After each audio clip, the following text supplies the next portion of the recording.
Hello ನಮಸ್ತೆ ಎಲ್ಲರಿಗೂ be happy gold ಚಾನಲ್ಗೆ ಸ್ವಾಗತ. ನಾನಿವತ್ತು ಒಂದು ಕೃಷಿಗೆ ಸಂಬಂಧಪಟ್ಟ ಅಂತ ವಿಡಿಯೋನ ನಾನು ಮಾಡ್ತಾ ಇದ್ದೀನಿ.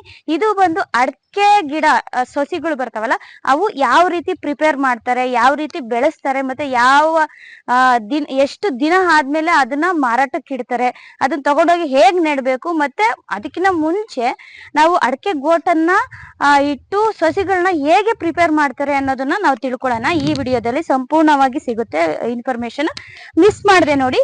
ಈಗ ನಮಸ್ಕಾರ ಸರ್. ನಮಸ್ತೆ ಮೇಡಮ್. ಸರ್, ಇವಾಗ ಅವೆಲ್ಲ ನೋಡ್ತಾ ಇದ್ದೀನಿ ಅಡಕೆ ಗೋಟು, ಅದು ಯಾವ ರೀತಿ ಪ್ರಿಪೇರ್ ಮಾಡ್ತೀರಾ ನೀವು? ನಾವು ಇವಾಗ ಒಂದು ಹಳೆ ತೋಟ ಅಂತ ಹೇಳ್ತೀವಿ. ಹಳೆ ತೋಟ ಅಂದ್ರೆ ಈ ವಾಲ್ ತೋಟ, ಸುಮಾರು ಒಂದು 15ರಿಂದ 20 ವರ್ಷದ ಒಳಗಿನ ತೋಟ ನೋಡ್ಕೊಳ್ತೀವಿ. ಆ ತಮ್ಮದೇ ಆದ ಒಂದು ತೋಟದಲ್ಲಿ ನಮ್ಮ ನೆಚ್ಚಿನ ಗಿಡ ಉಂಡೆ ಚೆನ್ನಾಗಿ ಉಂಡಿಗಿರ್ಬೇಕು, ಸಿಪ್ಪೆ ತೆಳುಪಾಗಿರ್ಬೇಕು, ಅಂತ ಗಿಡ ನಾವು ಸೆಲೆಕ್ಟ್ ಮಾಡ್ತೀವಿ. ಅಂತ ಗಿಡ ಸೆಲೆಕ್ಟ್ ಮಾಡ್ಬಿಟ್ಟು ಗೋಟಾಗಿ ನಾವು ಬಿಡ್ತೀವಿ ಆ ಗಿಡನ. ಅದು ಹಣ್ಣಾಗ್ತದೆ ಗೋಟು. ಹಣ್ಣಾಗಿ ಒಂದು ಆ ಕೊನೆಯಲ್ಲಿ ಒಂದು 20, 30, ಒಂದು 50 ಉದ್ರವರೆಗೂ ನಾವು ಸುಮ್ನಿರ್ತೀವಿ. ಆ ತದನಂತರ ಆ ಗೋಟನ ಕಿತ್ಬಿಟ್ಟು ಒಂದ್ ಚೀಲದಾಗೆ ಕಟ್ಟಿಕ್ತಿವಿ. ಅದು ಕಳಿತೈತಿ. ಕಳೆದಾದ್ಮೇಲೆ ಇದು ಮರಳು ಭೂಮಿ ಆ ಜಾಗದಾಗೆ ಸುಮ್ನೆ ಒಂದ್ 2 ಇಂಚು 3 ಇಂಚು ಭೂಮಿ ನೆಲತಟ್ಟ ಸಮತಟ್ಟಾಗಿ ನೆಲ ಮಾಡ್ಕೋಬೇಕು. ಸಮತಟ್ಟ ಮಾಡ್ಬಿಟ್ಟು ಸುಮ್ನೆ ಹಿಂಗ್ ಗೋಟ್ ಹಿಂಗ್ ಹರಡ್ಬೇಕು. ಹರಡ್ಬಿಟ್ಟು ತಿರ್ಗಿ ಅದ್ರ ಮೇಲೆ 1 ಇಂಚ್ ಮಣ್ಣು ಹಾಕ್ಬೇಕು. ಯಾಮಕಿಂತ ಆದಷ್ಟು ಈ ಬೇಸಿಗೆ ಬಿಸಿಲು ತೆಗೆದ ಜಾಗದಾಗ ಹಾಕ್ಬಾರ್ದು ಅವನ್ನ. ಯಾಕೆಂದ್ರೆ ಅತಿಯಾದ ಬೇಸಿಗೆ ಅಲ್ದು ಮಕ್ಕಳು ಸಾಕಂಗ್ ಸಾಕ್ಬೇಕು. ಬಿಸಿಲು ಅತಿಯಾದ ಬಿಸಿಲು ಆಗ್ಬಿಟ್ರೆ ಏನಾಕತ್ತೆ ಅಂದ್ರೆ ಸಸಿ ಎಲ್ಲ ಒಣಗೋಗ್ಬಿಡ್ತೈತಿ. ತಿರ್ಗಾ ಅದು 3 ದಿನ 4 ದಿನಕ್ಕೂ 5 ದಿನಕ್ಕೂ ಸುಮಾರು ಈ ಅರ್ಧ ಬಿಸಿಲು ಅರ್ಧ ನೆಳ್ಳಿರೋ ಜಾಗದಾಗ ಹಾಕಿ ನೋಡ್ರಿ. ಇವಾಗ ನೆಳ್ಳು ತೆಂಗಿಡ ಐತೆ, ಇಲ್ಲಿ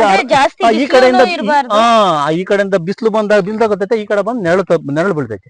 ಅಂತ ಜಾಗದಾಗ ಹಾಕ್ಬಿಟ್ರೆ ಅಚ್ಚುಕಟ್ಟಾಗಿ ಸಸಿ ಬರ್ತೈತೆ. ಇವ ನಾನು ಮೆದುಭೂಮಿ ನಮ್ದು. ಅಂದ್ರೆ ಇದಕ್ಕೆ ಪರ್ಟಿಕ್ಯುಲರ್ ಆದಂತಹ ನಿಮಗೆ ಜಾಗ ಹುಡುಕ್ಬೇಕು. ಬಿಸಿಲು ಜಾಗ ಹಾಕಿರ್ ಬರಲ್ಲ. ಆದಷ್ಟು ಫಲವತ್ತತೆಯಾಗಿ ಮರಳು ಭೂಮಿ ಚೆನ್ನಾಗಿ ಮರಳು ಭೂಮಿ ಅಂತ ನಾವ್ ಹೇಳ್ತೀವಿ. ಯಾಕೆ ಹೇಳ್ತೀವಿ ಅಂದ್ರೆ ಬೇರು ಚೆನ್ನಾಗಿ ನಾವು ಕಿತ್ಕೊಂಡಾಗ ಗುದ್ಲಿ ಹಾಕಿ ಅಂದಾಗ ಬೇರು ಸಮೇತ ಕಿತ್ಕೋಬಾರ್ದು, ಕಟ್ಟಾಗಬಾರ್ದು. ಆ ತಾಯಿ ಬೇರು ಇರ್ತೈತೆ, ಜಲ್ಲು ಬೇರು ಸಮೇತ ಇರ್ತದೆ. ಆ ಬೇರು ಸಮೇತ ನಾವು ಬರ್ಬೇಕು ಕ್ಲೀನ್ ಆಗಿ. ಆ ಮರಳು ಭೂಮಿ ಇದ್ದಾಗ ಮಾತ್ರ ಸಾಧ್ಯ. ಅದು ಬಂದಾಗ ಅದನ್ನ ಕಿತ್ಕೊಂಡು ಹೋಗ್ಬಿಟ್ಟು ನಾವೇ ಮಾಡ್ತೀವಿ. ನೆಕ್ಸ್ಟ್ ಅಲ್ಲಿ ಫಲವತ್ತಾದ ಅಲ್ಲಿ ಮಣ್ಣು ನೋಡ್ತಿದೀವಿ ನಾವು, ಕೆರೆಗೋಡ್ ಮಣ್ಣು ಮಾಡಿದೀವಿ. 1-2 ತರದ ಮಿಕ್ಸ್ ಮಣ್ಣು ಮಾಡಿದೀವಿ. ಇಲ್ಲಿ ಎಷ್ಟು ಬೇಕು ಅಷ್ಟು ಅವಶ್ಯಕತೆ ತಕ್ಕಂತೆ ನಾವು ಸಸಿಗಳನ್ನ ಮಾತ್ರ ಕಿತ್ಕೊಂಡು ಹೋಗ್ಬೇಕು. ಅಲ್ಲಿಗೆ ಜಾಸ್ತಿ ಕಿತ್ಕೊಂಡು ಹೋಗ್ಬಾರ್ದು. ನಾವ್ ಎಷ್ಟು ಬ್ಯಾಗ್ ಮಾಡ್ತೀವಿ ಅಷ್ಟು ತಕ್ಕನಾಗೆ ನಾವಲ್ಲಿ ತಗೊಂಡು ಹೋಗ್ಬೇಕಾಕೈತಿ. ಆಲ್ರೆಡಿ ನಾವ್ ಅಲ್ಲಿ ತೋರಿಸ್ತೀನಿ, ಬರ್ರಿ ಬೇಕಾರೆ. ಸರಿ ಬನ್ನಿ. ಅಂದ್ರೆ ಗಿಡಗಳು ಫಲವತ್ತತೆ ಇಷ್ಟು ಬರ್ಬೇಕಾದ್ರೆ ಎಷ್ಟು ದಿನ ತಗೊಳುತ್ತೆ? ಈಗ ನೋಡ್ರಿ, ಇದು 3 ವರ್ಷದ ಗಿಡ ನೋಡ್ರಿ, 2.5 ವರ್ಷ ಅನ್ಕಾಡ್ರಿ. 2.5 ವರ್ಷದ ಗಿಡ ಇದು. ಬರ್ರಿ ಹಂಗೆ ನೋಡ್ಕೊಂಬರ್ರಿ. ಅಂದ್ರೆ ನಾನ್ ಕೇಳ್ತಿರೋದು, ಸಸಿ ಇವಾಗ ಗೋಟನ್ನ ಹಿಡ್ತೀರಾ, ಇಟ್ಟಾದ್ಮೇಲೆ ಅಷ್ಟು ಸಸಿ ಆಗ್ಬೇಕಾದ್ರೆ ಎಷ್ಟು ದಿನ ಬೇಕು? ಇದು ಆ ಗೋಟು ಅಲ್ಲಿ ಉಣ್ತೀವಲ್ಲ, ಉಣಿ 6ರಿಂದ 7 ತಿಂಗಳೊಳಗಾಗಿ 5 ಇಲ್ಲ 6 ತಿಂಗಳು ಒಳಗಾಗಿ ಮಾತೆ ಬರ್ತೈತಿ. ಆ ಮುಂಗಾರು ಇದು ಆದ್ರಿ ಮಳೆ ಅಲ್ಲಿ ಮುಗ್ರಾಶಿರ ಮಳೆ ಅಂತ ಹೇಳ್ತೀವಲ್ಲ, ಆ ಸಮಯದಲ್ಲಿ ನಾವು ಪ್ಯಾಕೆಟ್ ಮಾಡ್ಕೋಬೇಕಾಕೈತಿ. ನಾವು ಪ್ಯಾಕೆಟ್ ಮಾಡ್ಬೇಕಂದ್ರೆ ಬಹಳ ಸೂಕ್ಷ್ಮವಾಗಿ ಗಮನಿಸ್ಬೇಕಾಕೈತಿ. ಯಾಕೆಂದ್ರೆ ಜಲ್ಲು ಬೇರುಗಳು, ತಂತು ಬೇರುಗಳು ಯಾವ್ದೇ ಕಾರಣಕ್ಕೂ ಕಿತ್ಕೊಂಡು ಚೀಲದಾಗ ತಗೊಂಡೋಗಿ ಕಟ್ಟಿ ತಗೊಂಡೋಗಾಗ್ಲಿ ಆಕೈತಿ. ಪ್ಲಾಸ್ಟಿಕ್ ಚೀಲದಾಗ ನಾವು ತಗೊಂಡೋಗ್ತೀವಿ. ಕೆಲವರು ಪ್ಲಾಸ್ಟಿಕ್ ಚೀಲದಾಗ ಇಕ್ಕೊಂಡು ನಾವು ಬ್ಯಾಗ್ ಮಾಡ್ತೀವಿ. ಆ ಬ್ಯಾಗ್ ಮಾಡಿದಾಗ ಏನಾಕತಿ, ಅದರಿಂದ ಇದು ಉಸಿರಾಟ ಸಮಸ್ಯೆ ಆಕೈತಿ ಸಸಿಗೆ. ಉಸಿರಾಟ ಸಮಸ್ಯೆ ಆಗ್ಬಿಟ್ಟು ಗಿಡಗಳು ಒಣಗೋಗ್ಬಿಡ್ತವೆ. ಯಾವ್ದೇ ಕಾರಣಕ್ಕೂ ನಾವು ಚೀಲದಾಗೆ ನಾವು ತಗೊಂಡೋಗ್ಬಾರ್ದು ಸಸಿಗಳನ್ನ.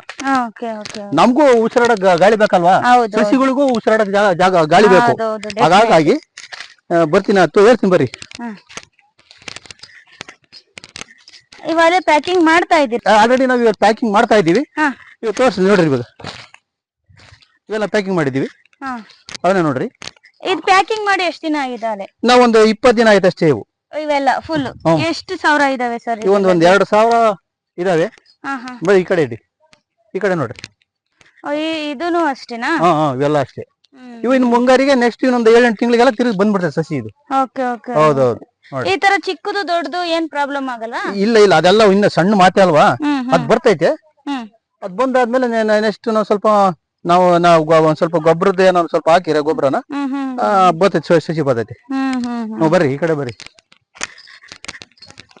ಇವಾಗ ಆಲ್ರೆಡಿ ಪ್ಯಾಕಿಂಗ್ ಮಾಡ್ತಾ ಇದ್ದೀರಲ್ಲ, ಇವಾಗ ಇದು ನಾವು ಒಣಮಂಡಿಗೆ ಆದಷ್ಟು ಭೂಮಿಯಲ್ಲಿ ನಾವು ಈ ಸಸಿ ಬ್ಯಾಗ್ನ ಮಾಡಬಾರ್ದು.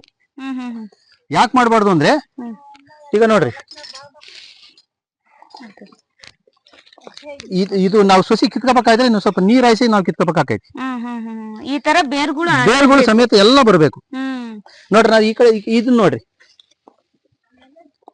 ನೋಡಿ ಈ ತರ ಉಂಡೆ ಕಿತ್ಕೊಂಡಿದೀನಿ ನಾನು. ಎಲ್ಲ ಜಲ್ ಬೇರ್ ಎಲ್ಲ ಐತಿ. ಯಾವ್ದೇ ಕಾರಣಕ್ಕೂ ಜಲ್ ಬೇರ್ಗಳು ಕಟ್ಟಾಗಬಾರ್ದು. ಆಮ್ಕಿಂತ ತೇವಾಂಶ ಭೂಮಿಯಲ್ಲಿ ನಾವು ಪ್ಯಾಕ್ ಮಾಡ್ತೀವಲ್ಲ, ಇದು ತೇವಾಂಶ ಇಡ್ಬೇಕು ಆದಷ್ಟು ಬ್ಯಾಗ್ಗಳು. ಯಾಕೆ ಗೊತ್ತಾ, ನಾವ್ ಇವಾಗ ಇಡ್ತೀವಿ ಅಂತ ಕಳ್ರಿ, ಆ ಇಟ್ಟಾಗ ಸಸಿಗಳು ಒಣಭೂಮಿ ಆಗ್ಬಿಟ್ರೆ ಬೇರ್ಗಳು ಹಂಗೆ ಕಾವಾಗಿ ಬೇರ್ಗಳು ಒಣಗೋಗ್ಬಿಡ್ತವೆ. ಬೇರ್ ಬಿಟ್ಟು ಏನ್ ಮಾಡ್ತದೆ, ಕಾವು ಎತ್ತಿಬಿಟ್ಟು ಬೇರ್ಗಳೆಲ್ಲ ಸ್ವಲ್ಪ ಸತ್ತೋಗ್ಬಿಡ್ತದೆ ಬೇರ್ಗಳು, ಜಲ್ ಬೇರ್ಗಳು. ಒಣಭೂಮಿ ಆದ್ರೆ, ತೇವಾಂಶದ ಭೂಮಿ ಆಗ್ಬಿಟ್ರೆ ಅದು ಜೀವ ಉಳಿಸ್ಕೊಂತವೆ. ಹಾಗಾಗಿ ಯಾವ್ದೇ ಕಾರಣಕ್ಕೂ ತೇವಾಂಶ ಇರಬೇಕು. ಈ ತರ ಒಂದು ನೋಡ್ರಿ, ಈ ತರ ಉಡಿ ಮಣ್ಣಿದ್ರೆ ಅಡಿಕೆ ಸಸಿಗಳು ಚೆನ್ನಾಗಿ ಹತ್ಕೊಳ್ತವೆ. ಈ ತರ ಪ್ಯಾಕ್ ಆದ್ಮೇಲೆ ನೀವು ಸ್ವಲ್ಪ ನೀರನ್ನ ನಾವು ಬೆಳಿಗ್ಗೆ ಅಷ್ಟೊತ್ತಿಗೆ ನಾವು, ಯಾಕಂದ್ರೆ ತೇವಾಂಶ ಆಲ್ರೆಡಿ ತೇವಾಂಶ ಒಂದು 60% ತೇವಾಂಶ ಐತಿ. ಬೆಳಗ್ಗೆ ಅಷ್ಟೊತ್ತಿಗೆ ನಾವೇನ್ ಮಾಡ್ತೀವಿ, ಸ್ವಲ್ಪ ನೀರೆಲ್ಲ ಸ್ವಲ್ಪ ಡ್ರಿಪ್ ಮುಖಾಂತರ ಸ್ಪ್ರಿಂಕ್ಲರ್ ತರ ನೀರ್ ಬಿಟ್ಬಿಡ್ತೀವಿ. ಆ ಬಿಟ್ಟಾಗ ಈ ಸಸಿಗಳು ತನ್ನಟಿ ತಾನು ಯಾವ್ದೇ ಕಾರಣಕ್ಕೂ ಸಸಿಗಳು ಯಾವ್ದು ಗಿಡ ಹೋಗಲ್ಲ, ಕ್ಲೀನ್ ಆಗಿ ಹತ್ಕೊಳ್ತವೆ ಅಷ್ಟೇ ರೈತರಿಗೆ. ಈ ಗಿಡ ಇವೆಲ್ಲ ಜಲ್ ಬೇರ್ಗಳು. ಇದು ತಾಯಿ ಬೇರು, ಇದು ತಾಯಿ ಬೇರು. ಈ ತಾಯಿ ಬೇರು ಅನ್ನಕತ್ತಂದ್ರೆ ಈ ಜಲ್ ಬೇರುಗಳು ಒಣಗೋದ್ರೂ ಈ ತಾಯಿ ಬೇರು ಒಣಗೋಗಲ್ಲ, ಯಾಕಂದ್ರೆ ಸ್ವಲ್ಪ ದಪ್ಪ ಐತಿ. ಅದರಿಂದ ನೋಡಿ ಈ ತರ ಇಡ್ತೀವಿ ಸಸಿನ. ಇದು ತೇವಾಂಶ ಆಲ್ರೆಡಿ ತೇವಾಂಶ ಐತಿ. ಈ ತರ ಸಸಿ ಪ್ಯಾಕೆಟ್ ಮಾಡಿದಾಗ ಈ ತರ ನೋಡ್ರಿ,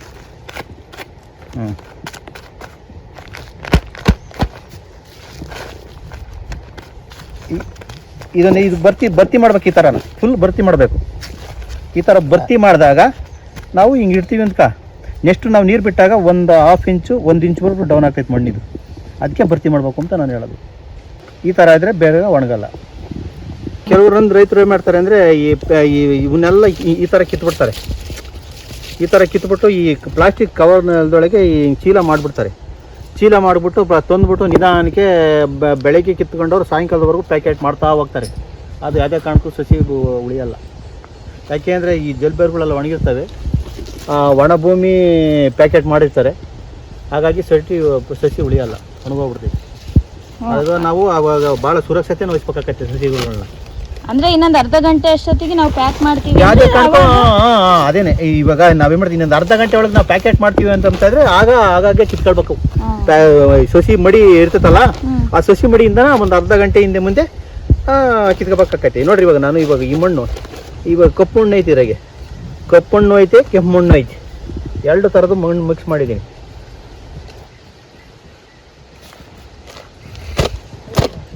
ಈ ಥರ ಪ್ಯಾಕ್ ಮಾಡ್ಬೇಕಾಗೈತಿ ನೋಡ್ರಿ.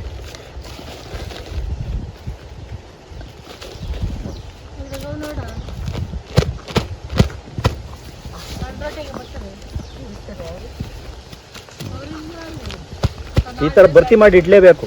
ಯಾಕೆ ಅಂದರೆ ನೀರಿಟ್ಟಾಗ, ನೀರು ಉಣಿಸಿದಾಗ ಏನು ಮಾಡ್ತೀವಿ, 1 ಇಂಚು ಅಥವಾ 1 ಇಂಚುವರೆಗೂ ಡೌನ್ ಆಗೋ ಚಾನ್ಸಸ್ ಇದೆ. ಅದಕ್ಕೆ ಭರ್ತಿ ಮಾಡಿರ್ತೇವೆ. ಇವಾಗೆಲ್ಲ ಸಸಿ ಎಲ್ಲ ರೆಡಿ ಮಾಡ್ತಾ ಇದ್ದೀರಲ್ಲ, ಇದು ಮಾರಾಟಕ್ಕ ಅಥವಾ ನೀವೇ? ಇಲ್ಲ, ನಮ್ಗೆ ಇವಾಗ ನನಗೊಂದು 200-300 ಬೇಕಾಗಿತ್ತು, ನಾವು ಇಟ್ಕೊಳ್ತೀನಿ, ಎಷ್ಟು ಮಾಡ್ತೀನಿ. ಸುಮಾರು ನಾವಿನ್ನು ಕೂತ್ಕೊಂಡು ರೈತರನ್ನೇ ಮಾಡೋದು. ನನಗೆ ಸುಮಾರು ಜನ ರೈತರು ಬೇಕು, ನನಗೆ ಸಸಿ ಬೇಕು ಅಂತ ಬರ್ತಾ ಇರ್ತಾರೆ. ಪ್ರತಿ ವರ್ಷ ನಾನು 3,000 1,2,000 ಹಂಗೆ ಮಾಡ್ಕೊಳ್ತೀನಿ. ಪ್ರತಿ ವರ್ಷನೂ ನಾನು ಮುಂಗಾರಿ, ಮೃಗಶಿರ, ಆದ್ರಿ ಮಳೆ ಹಿಂದೆ ಮುಂದೆ ರೈತರು ಅಡಿಕೆ ಸಸಿ ಬೇಡಿಕೆ ಕೊಡ್ತಾರೆ, ನಾನು ಮಾಡ್ಕೊಳ್ತೀನಿ. ಆ ಬೇಡಿಕೆ ತಕ್ಕಂತೆ ದರ ನಿರ್ಧಾರ ಆಗ್ತೈತೆ. ಅದರಂತೆ ನಾನು ಏನೋ ₹1-2 ಗೊತ್ತಿರೋ ಹೆಚ್ಚು ಕಮ್ಮಿ ಮಾರಾಟ ಮಾಡಕ್ ವ್ಯವಸ್ಥೆ ಮಾಡ್ಕೊಂಡು. ಅಪ್ರಾಕ್ಸಿಮೇಟ್ಲಿ ಒಂದೊಂದ್ ಗಿಡಕ್ಕೆ ಎಷ್ಟು ಇಡ್ತೀರಾ? ಇವಾಗ ಒಂದು ಸಸಿ ಇವಾಗ ಬೇಡಿಕೆ ಇದ್ರೆ ಮೊನ್ನೆ 70, 80, 100 ಹೋಯ್ತು. ನಾನು 60-70 ರೂಪಾಯಿ ಕೊಟ್ಟಿದ್ದೀನಿ. ಬೇಡಿಕೆ ತಕ್ಕಂತೆ ಬೆಲೆ ನಿರ್ಧಾರ ಆಗೈತೆ. ಓಕೆ, ಅಂದ್ರೆ ನಾನ್ ಕೇಳ್ತಿರೋ ಚಿಕ್ಕ ಗಿಡಗಳು ಇರ್ತವೆ, ಅದಕ್ಕೂ ಒಂದೇ ಬೆಲೆ? ಇಲ್ಲ, ರೈತರು ಒಂದೇ ಮಟ್ಟದ ಸಸಿಗಳನ್ನ ಸೆಲೆಕ್ಟ್ ಮಾಡ್ಕೊಂತಾರೆ. ಅವ್ರು ಸೆಲೆಕ್ಟ್ ಮಾಡ್ಕೊಂಡ್ಮೇಲೆ ಅವ್ರಿಗೆ ಇಷ್ಟು ಈ ತರ ಸೆಲೆಕ್ಟ್ ಆಗಿರೋ ಮಾತ್ರ ಅವ್ರಿಗೆ ಕೊಡ್ತೀರಾ? ಕೊಡ್ತೀವಿ, ಆ ತರ ಕೊಡ್ತೀವಿ. ಇದು ಇನ್ನೊಂದು, ಇವರು ಇವಾಗ ಪ್ಯಾಕ್ ಮಾಡ್ತಾ ಇದಾರೆ. ಪ್ಯಾಕ್ ಮಾಡಿದಾದ್ಮೇಲೆ ಇವಾಗ ಅವರು ತಗೊಂಡ್ ಹೋಗ್ತಾರೆ. ತಗೊಂಡ್ ಹೋದ ತಕ್ಷಣನೇ ಅವ್ರು ಇಡಕ್ ಆಗಲ್ಲ. ಸ್ವಲ್ಪ ದಿನ ಬಿಟ್ಟಿಟ್ರು ಪ್ರಾಬ್ಲಮ್ ಏನ್ ಸಮಸ್ಯೆ ಇಲ್ಲ ಯಾಕಂದ್ರೆ ಈ ತೆಂಡೆ ಸಸಿ ಬೇರ್ ಕಟ್ ಆಗ್ತೈತೆ. ಆದ್ರೆ ಅವ್ರು ಸಸಿಗಳನ್ನ ಯಾರು ಇಷ್ಟಪಡಲ್ಲ ರೈತರು. ಈ ಅಡಿಕೆ ಈ ತರ ಸಸಿ ಇದ್ರೆ ಕವರ್ ನಲ್ಲಿ ನಾವು ಮಾಡಿದ್ರೆ ಬೇರ್ಗಳು ಯಾವ್ದೇ ಕಾರಣಕ್ಕೂ ಬೇರ್ ಕಟ್ ಆಗಲ್ಲ. ಅದಕ್ಕೆ ಇವಾಗ ಈ ಬ್ಯಾಗ್ ನಲ್ಲಿ ಅಡಿಕೆ ಸಸಿಗಳಿಗೆ ಬೇಡಿಕೆ ಉಂಟು. ಆದ್ರಿಂದ ರೈತರು ಇದನ್ನೇ ಇಷ್ಟಪಡೋದು. ಓಕೆ, ಇವಾಗ ಏನಾದ್ರು ನಿಮಗೆ ಕಾಲ್ ಮಾಡಿ ನಮಗೆ ಇಷ್ಟು ಗಿಡ ಬೇಕು ಅಂದ್ರೆ ನೀವು ಕಳಿಸ್ಕೊಡ್ತೀರಾ?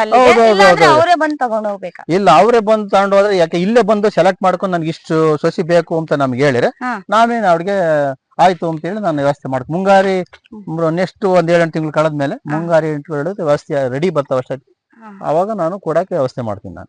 ಮತ್ತೆ ಸರ್, ನೀವಿರೋದು ಏರಿಯಾ ಲೊಕೇಶನ್ ಹೇಳ್ಬೋದಾ ನೀಟಾಗಿ? ನಾವು ಶಿರಾ ತಾಲೂಕು ಕಳ್ಳಂಬೆಳ್ಳ ಹೋಬಳಿ, ತರೂರ್ ಅಂಚೆ, ರಂಗನಹಳ್ಳಿ ಗ್ರಾಮ. ಸರ್, ಅಂದ್ರೆ ನಾನು ಈ ಗಿಡಗಳೆಲ್ಲ ನೋಡಿ ತುಂಬಾ ಖುಷಿ ಆಯ್ತು. ಈಗಿನ ಕೃಷಿ ಇದ್ರಲ್ಲಿ ಜಾಸ್ತಿ ಬೇಡಿಕೆ ಬರೋದು ಅಂದ್ರೆ ಅಡಿಕೆನೆ.